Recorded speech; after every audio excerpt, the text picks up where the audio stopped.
Ladies and gentlemen, welcome back to our first round of Tenax Season 2 matches for Marvel Rivals, presented by Crap Media, and of course, thank you to our lovely sponsors over at Invictus. We appreciate you for allowing us to do this once again. We will be going into it is Ailani versus Skyline. I was gonna say Sky Quest because again it's the flying in the sky and all this stuff. It throws me off. But no, Skyline versus Ailaniwind. Very very excited. We're just waiting to get the map information. We are going to be going to Idrisil Path. So we're going to be seeing that once again. I imagine we'll be seeing a lot of the same as we saw before in terms of sort of hero favorability. But I know very little about Skyline and their sort of playstyle. So I think I'll be very curious to see what the initial ban phase looks like for them. But do you have any insight on what we can expect from Ailani going into this convoy?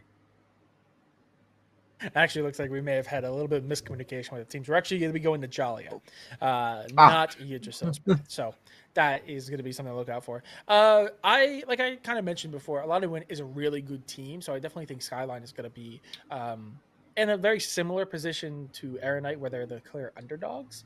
However, I don't think this is going to be nearly as a one-sided affair as the last one. Obviously, again, FlyQuest, I think, are the favorites for the whole tournament. Like I said, they are to Season 2 of Rebirth series as Sentinels was to Season 1. So they are the clear favorites. But Ailaniwind are one of those teams that I could very clearly see in the grand finals with them.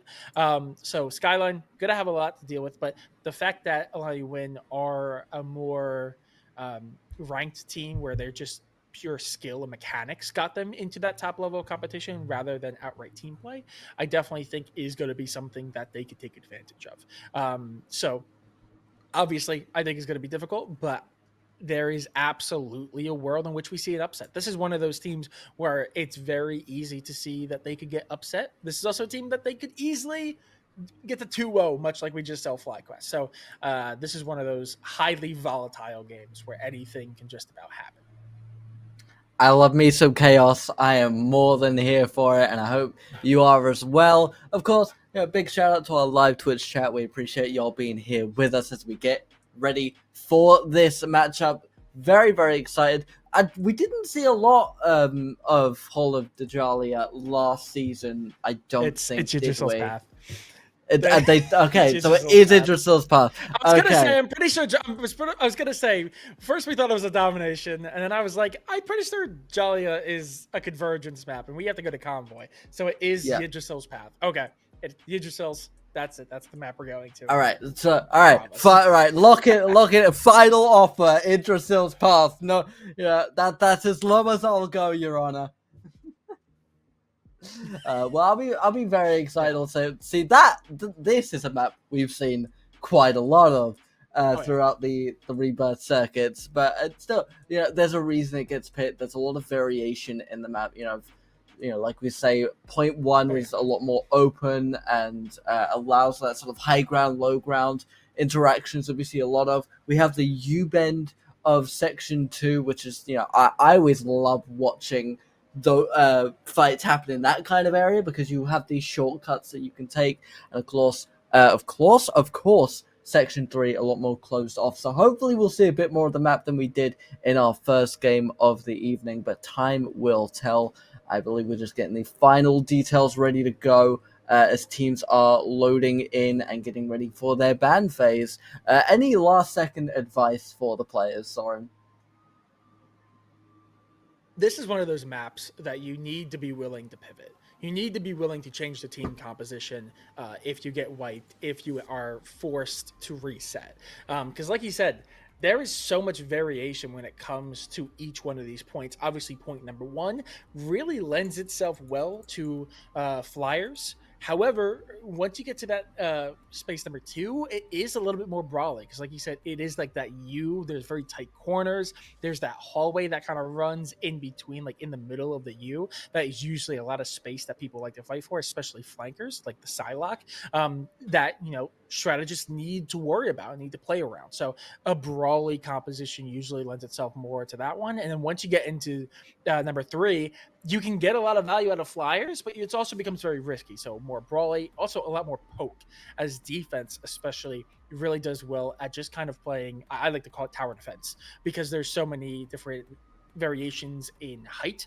You can play very vertically, either low ground or high ground, and make advantage and take advantage of high range heroes that can just poke down and keep an enemy at bay. Loki is one of my favorite to watch in point 3 because of how much damage and how much variation they can have on which positions they're holding. So both of these teams need to pick and ban to both eliminate very high threats in certain points where they know they're going to want to fight their opponents in, while also choosing where they want to fight their battles, because every point is going to be a little bit different. We do immediately see the Emma ban. That is not surprising, even though she has gotten a nerf in the most recent patch. She's still really, really strong. And she also is one of the better ones against flyers. So that is an interesting ban to see come out first.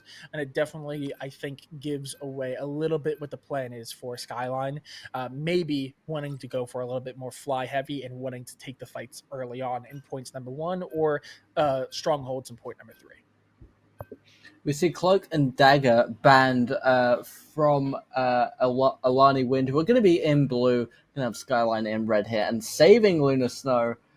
Meanwhile, Skyline saves a Wolverine, so we saw a lot of value from that last game. We'll see if they're able to pull off very much the same, banning Human Torch, trying to get rid of those flyers, trying to clean up the skies a little bit here. I'm also noticing that Skyline like hovering Hela, hovering Star-Lord, hovering Loki as well. So we see a lot of that kind of defense for any flyers that we might see. Invisible Woman banned from Ailani to Skyline and saving Magneto. So we've seen a lot of Invis bans.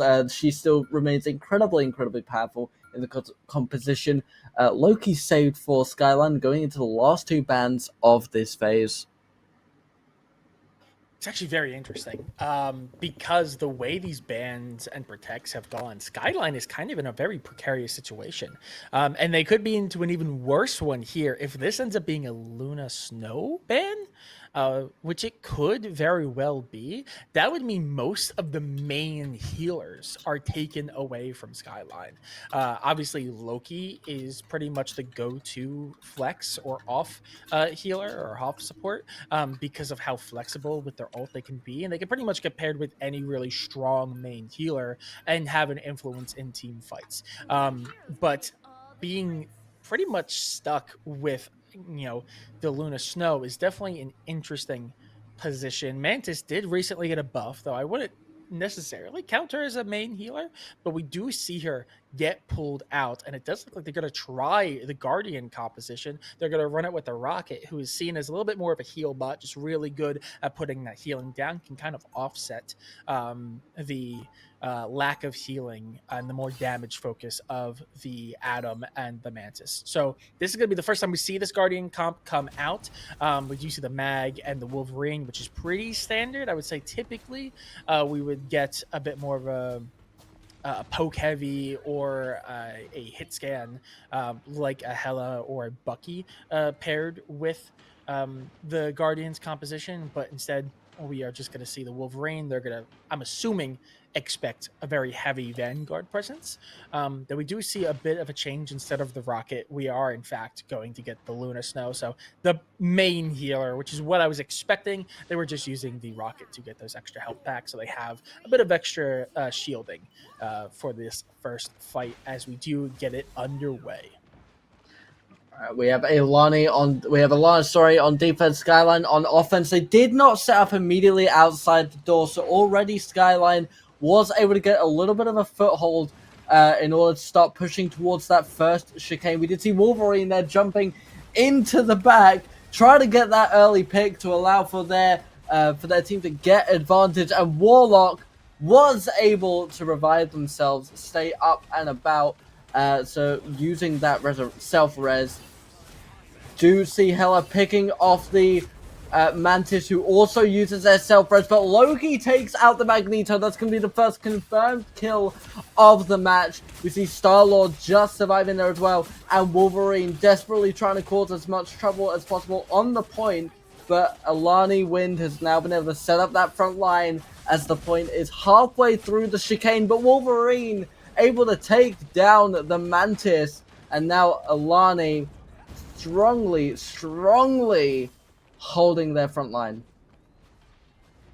Yeah, absolutely. I mean, Loki and Luna, on top of doing a lot of healing, also do an incredible amount of damage and can play pretty far back. So playing on this choke point where you have to deal with them in the front and that combination of the Thing and Magneto in direct competition with you, and then having to deal with Goma on that Wolverine just constantly being a threat is just so difficult. We do see them finally break through, pushing them back, but they do lose one player, so they're going to be at the disadvantage. But Goma is going to make it even more so as he just continues to whittle down the health of this push, force them into an awkward position.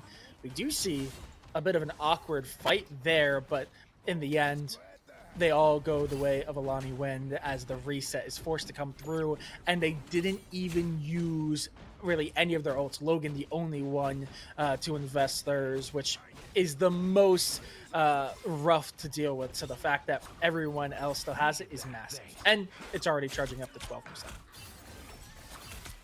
We see the Moon Knight here trying to get a little bit of chip damage on that high ground, trying to build up that ultimate. And Moon Knight ult could be what they need. However, we do see Hela picking off the Captain America, stolen away by the Wolverine. And Luna almost gets taken out, but was able to stay alive. Moon Knight with two amazing picks. There goes, I believe that was Hela and Magneto. Wolverine there, trying to go for the kidnap play, but was saved by the Magneto. Moon Knight able to stay alive. Hela setting up here, trying to pick off that Wolverine, knows where they are, knows that they're waiting. You know, provides that little bit of buffer for Skyline to continue to push the cart forward.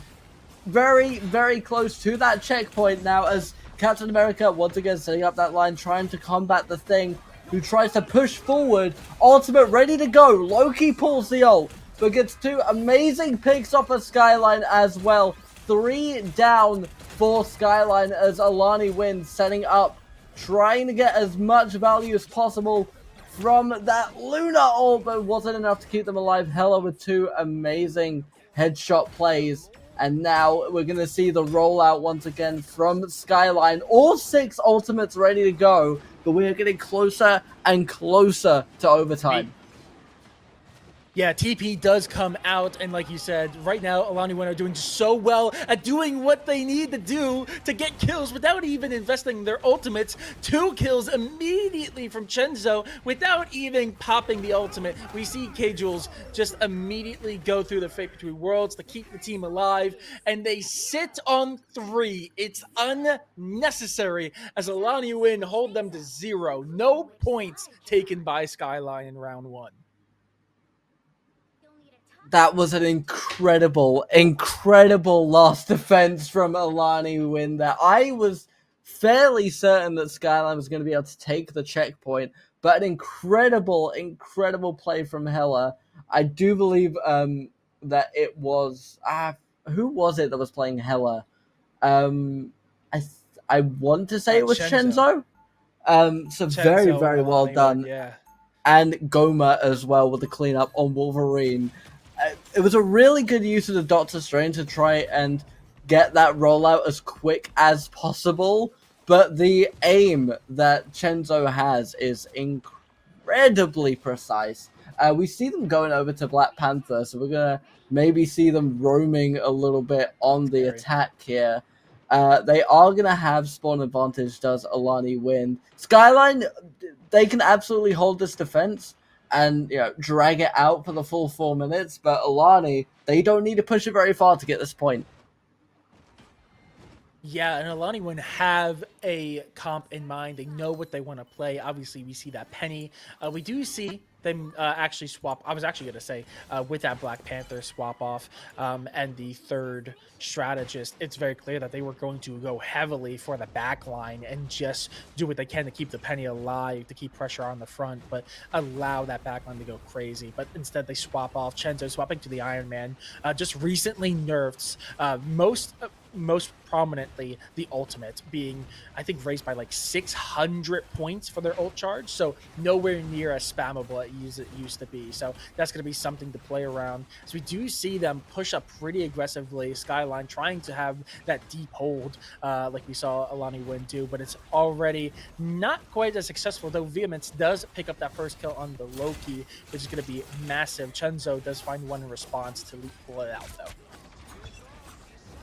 Now we're seeing that Moon Knight once again. They have their ultimate ready to go. Does get it directly on the car, but pushed by the Vanguards there. And now we see Iron Man just cleaning up house. Did not get a lot of value from the ult. That was 4 members of Skyline taken down by Ailaniwind, who now get closer and closer to that checkpoint.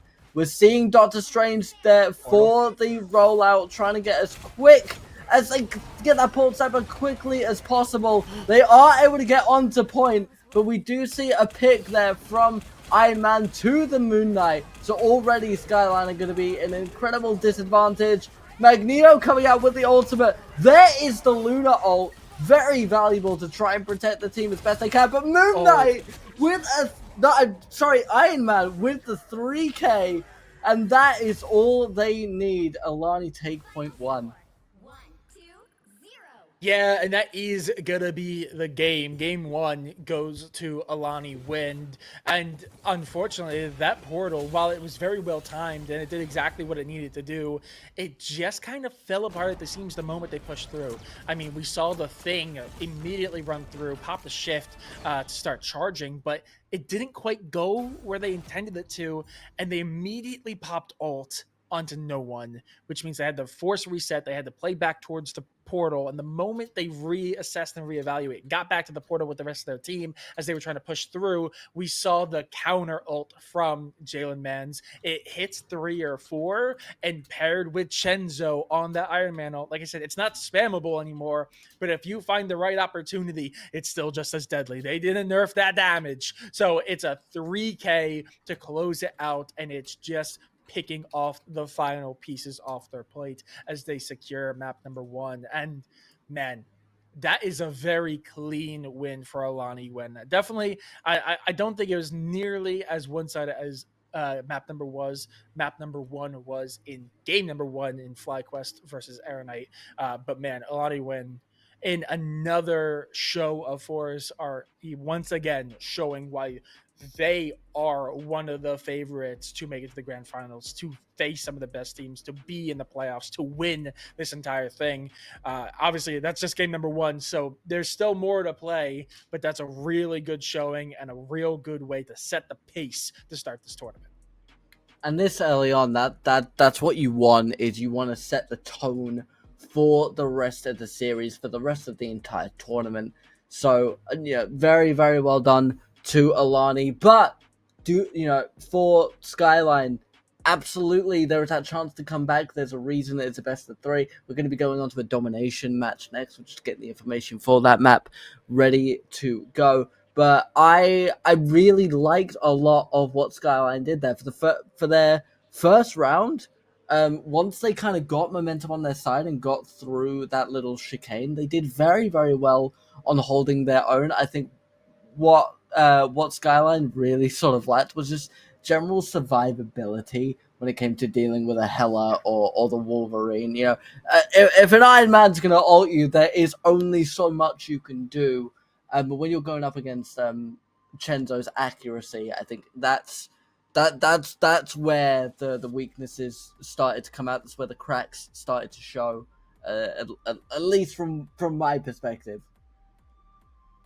Oh yeah, and the scary thing is I mean, Chenzo I think was the highlight reel for that game. They are constantly getting 2, 3Ks, the big tide turner in their fights. But the fact is that very often when we see that from big teams, it's usually one duelist that excels with one type of character. I think back to Ignite Grand Finals, where Terra on 100 Thieves was just absolutely dominating on the Punisher, on those quickfire hit scan champions or heroes, excuse me, putting down like 50,000 damage. That's what he excels at. That's what he did well, and that's where he did the most damage. But Chenzo was doing so much in that team composition. And first he was on Hela, which is a really good flanker, a good poke hero, really good hit scan. And then you move over to Iron Man, which is a more AoE ult-based character that is nowhere near as reliant on that heavy aim hit scan. But we also saw them hovering and were about to go Black Panther until they saw the composition they were running into,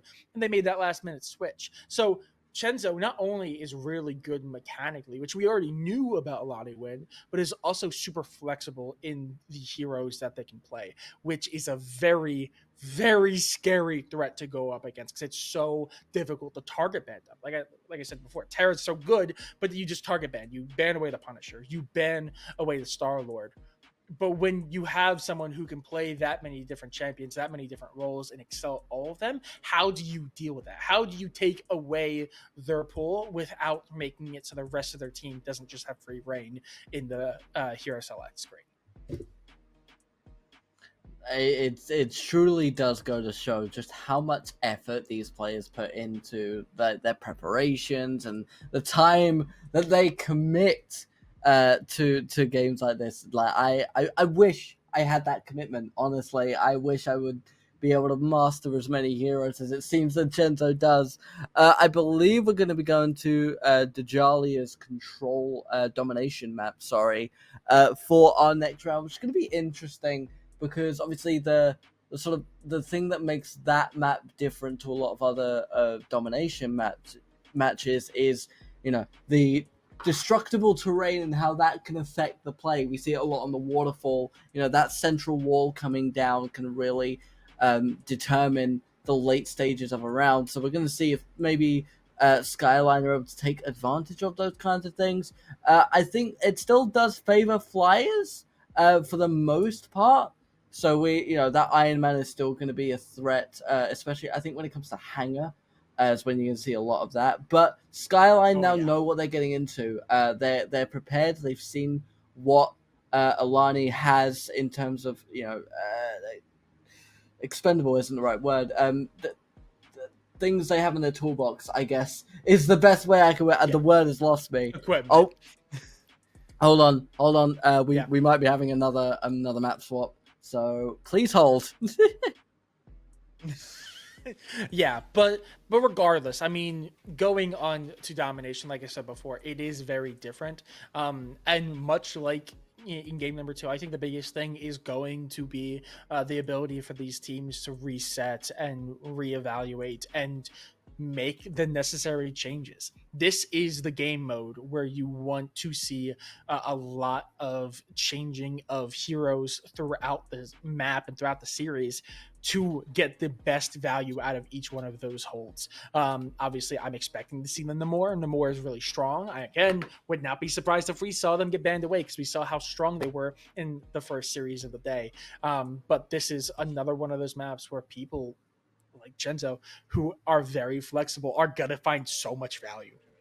They're going to be able to make the swaps that they need. They're dealing with a very heavy poke composition. Everyone's playing very far back, but they can't. It makes it so they can't get any more space. You swap over to that BP. You have a little bit more open map. Like you said, if we go to the hangar in Jalia, I mean, that Iron Man is just super deadly because of how close quarters that they are. Even if it's not Iron Man, you pick up a Human Torch and you get very similar value. So that swapping is going to be something to really look out for, and especially those players who can make those necessary swaps and be just as efficient regardless of who they are going onto. It does look like we might be going to T'Challa. Okay, that is still it's the map we were talking about. We just got the name wrong. It's just it's the other Wakanda map. It's the Baron T'Challa, not the Hollows of Jalia. But that is the right map. So Hangar is going to be in play. Yeah. The other thing with T'Challa in general, I think this will benefit both teams, is there's a lot of open sight lines. You think about the tunnels on Waterfall, the open space of Hangar. and then the lab is basically just a big room. So it's gonna, you're gonna have to be looking for that Hela, because obviously she's gonna be able to snipe you from across the map. But the other thing is, we did see that Moon Knight as well from Skyline, and his ultimate does, and his Unks as well, having that sight line and being able to make that distance with his abilities and his projectiles could catch a couple people off guard. And all you need is those 1 or 2 picks, and you can determine the entire outcome of a fight, or the next 2 or 3 fights. Yeah, absolutely. But it does look like we are going to get underway here with those pick bans. And we have seen, a pretty normal start here. I would be a little interested if we see what happens in series number 1, where both teams kind of stick to the same comp, or at least the same lineup of pick bans. And it does look like we might get that with that Emma Frost band to start us off. That's exactly what we saw Skyline do in game number 1. So we will just have to wait and see. I would imagine they do something to try to limit. I would not be surprised if we see the Iron Man ban. I would hope they try to do something to deal with Chenzo. But Ailaniwind, I don't see why they would have any reason to force them into very specific compositions by limiting their healers, which I think is a really strong concept of how to really target ban a team. Because limiting what healers you can have in what composition really does make certain comps just completely unviable. We see the Punisher saved from Skyline, Ailaniwind saving the Human Torch. So, very much trying to sort of counter pick and counter ban one another at least a little bit here. Low-key banned from Skyline's side of things. That it's quite a valuable specialist gone. Luna Snow. That you mentioned banning the specialist, and all of a sudden they come out full swing, and Luna Snow and Loki taken out. We see the save for Ultron save.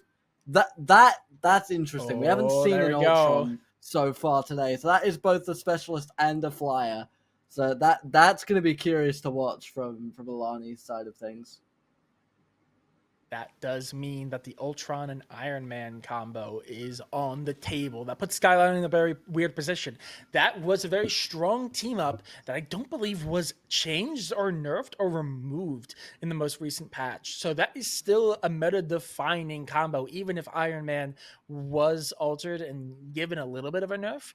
Ultron was not. So that is still something that they're going to have to deal with. It kind of puts Skyline in the position where either you give that away or you let it through with this final ban. And we are yet again seeing these support bans so heavily targeted. The Atom comes through. That completely negates the Guardians composition. Ailaniwind are just doing a masterclass in, it's so simple, just taking away supports. But now without the Cloak, without the Atom, without that Luna Snow, the best healer you have is that Rocket, which is a very limiting support to deal with. I mean, yeah, they don't have one of the big ultimates to really, I guess Invisible Woman is something that can pull out here, but that's really just a Loki and Invisible combination, and there's not a real solid composition to play around that with, besides a pretty default one. But yeah, no, Ailaniwind put Skyline into a very awkward position. I mean, that support lineup of a Rocket, Ultron, and Mantis, if you would see that in, last season, I think pretty much everyone would go, okay, so they're going to have very limited healing at best. They're going to really struggle to keep those tanks alive. So Skyline, I definitely think coming out on the worst side of that pick ban. It's very, very rough, but we'll see what they can do with it. Skyline side of things, we're seeing Black Panther, Captain America, Mantis, Venom, Rocket, and Star-Lord. Ailaniwind, we're seeing Captain America, Ultron, Magneto, Human Torch, Rocket, and Mantis. I did expect the last-minute switch off of Jeff, but a little part of me held out hope that we might see him.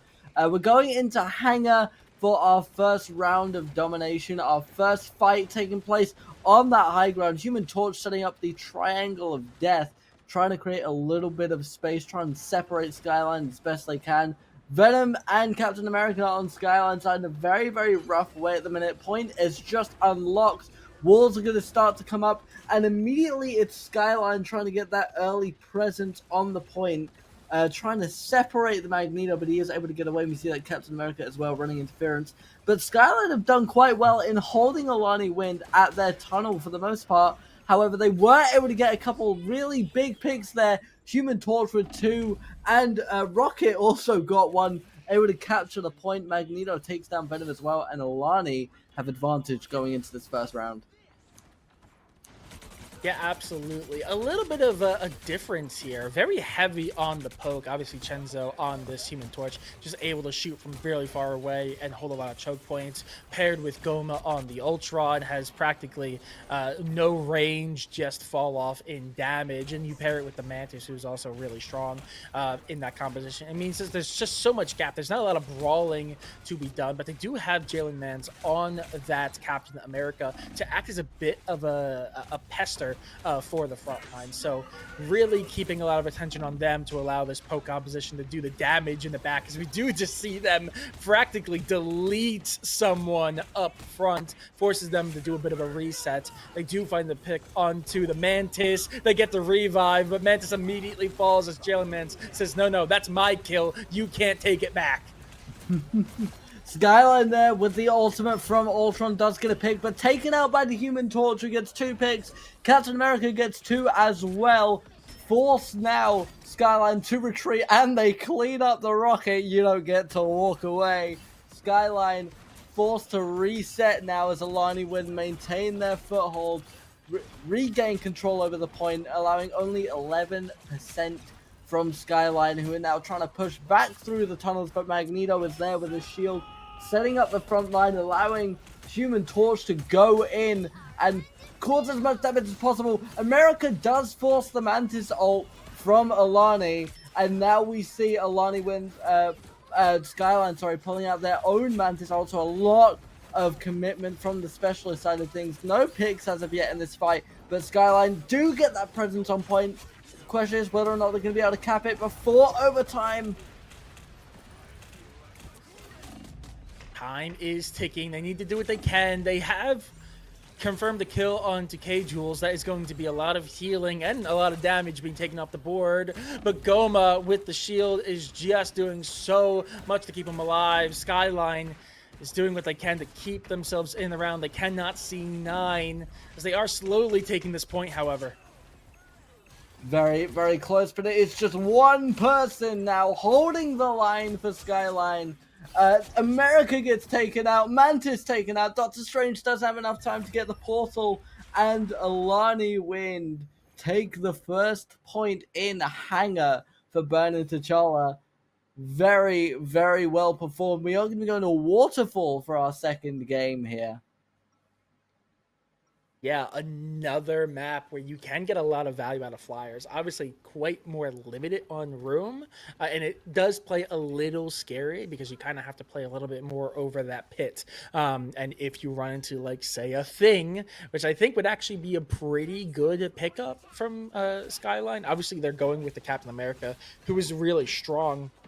However, if you're running into a Chenzo on that Human Torch or Goma on the Ultron, switch over to the Thing. He is the go-to anti-flyer vanguard right now. If they try to stay on this, keep those ults in their pockets and then maybe play a little bit too dangerous close to that edge, you jump on them, bring them down to earth, and you knock them off the waterfall. I think that is something that they are kind of ignoring here, that they could get a lot of value out of. It would at least force maybe 1 or 2 fights going the way of Skyline, which on a map like this in domination, that could be the difference maker on these points. We saw Skyline with a very, very good rollout there using the Just speed boost and able to get presence on point before anyone else, but they are taken out immediately by the Human Torch, who then pulls out the Supernova. There's 2 more picks. He gets a 3k here in this first fight. Captain America cleans up, and Mantis gets a kill on Magneto for their trouble. They are really, really nice rollout there, but it is Ailani who gets control over the point in the early stages of this fight. Once again, Magneto with the ultimate rocket as well. They have advantage going into this. Does look like Skyline has their rocket ult as well. Captain America is ready to go. Magneto and Mantis won't be far behind them, but already you see Skyline setting up this defense very, very far forward, trying to push them as much as they can. Skyline do have the advantage of high ground, but they do retreat down, trying to get behind the team. There is the Ultron ultimate from Skyline. Ailani, sorry. Doesn't get massive from it. Rocket, both of them use their revives here. Yeah, a lot of ultimates getting invested, some interrupted. As Skyline are on the point, they're doing what they can, all 5. It's a full-on duel here as K-Jules does pop their ultimate. A little bit of extra healing in their back pocket, but the damage boost from this Mantis is going crazy. The damage from Goma follows suit as they pick off 2. Skyline desperate to try to keep onto this point. So they are going to invest more. They Dance of the Butterflies is used, but now, even though they are finding kills, the reset is going to come out here, and I think the advantage is going to be in the way of Ailaniwind for ultimates. And one more pick for good measure as well. Human Torch cleaning the field, gets rid of that Iron Man, that rocket revive. Didn't get much from it. They maybe have time for one more push here going through the tunnels, but there is the Supernova. Desperately trying to just chip away at them as much as they can. Magneto's ult does come in, but doesn't get any picks from it. Captain America wipes out the Mantis. Mantis takes out the Iron Man, and Magneto taken down by Ultron. We're in overtime now, but this could be game over for Ailaniwind. Yeah, the time is ticking, and there's just not enough. Skyline do what they can and have some really big fights, especially in round number 1 there. But despite the fact that they get fights to go their way in round number 2, they just cannot control that point long enough to get any points on the board. And Ailaniwind, much like FlyQuest in series number 1, take it in 2-0 fashion. Really, they didn't drop a point even. I think FlyQuest at least lost a point there on map number 2, or map number 1, excuse me, eventually. But man, Ailaniwind, it's 2-0 in domination, and I don't allow them to get a point on the convoy. So yeah, Ailaniwind, dominant performance from them to start off this tournament. Very, very well done from Ailaniwind. Skyline did very well as well. They showed a lot of technical prowess there. They showed a lot of game knowledge, but ultimately, when it came down to it, Ailani was just better at getting those early kills and then running with the momentum. But there's still plenty of time for all of these teams to start racking up those points as we go further and further into Tenax Rebirth Circuit Season 2, which is now very much officially underway. That will be our 2 games for the evening. It's been a pleasure being with you all. It's been a pleasure seeing you once again, Soren. I've missed doing this with you, and I'm glad that me and you are going to be able to do this for the rest of the month. We'll be going right on through to August. So we hope you guys will be sticking around. We will be here every Friday, same time as always, 7 p.m. Eastern time. The only time zone that matters. I was gonna say I can't do the math in my head for the other one, so you're gonna have to figure that out. Same time, same place. Once again, big thanks to Tenax for putting this all together. Thank you for Cracked Media for allowing us to do what we do, and of course, as always, thank you to our sponsors Invictus. Any passing remarks, Soren? No, of course, special thanks to all the players for coming out and showing out, and to all the TOs for making all the magic happen behind the scenes, as well as our production, who put pretty much everything together within the last hour. So special thanks to everyone over there. Thank you so much, everyone, for being here. We will see you next week for our 2nd week of the Tenax Rebirth Circuit Season 2. But until then, ladies and gentlemen, stay safe, much love, all that jazz.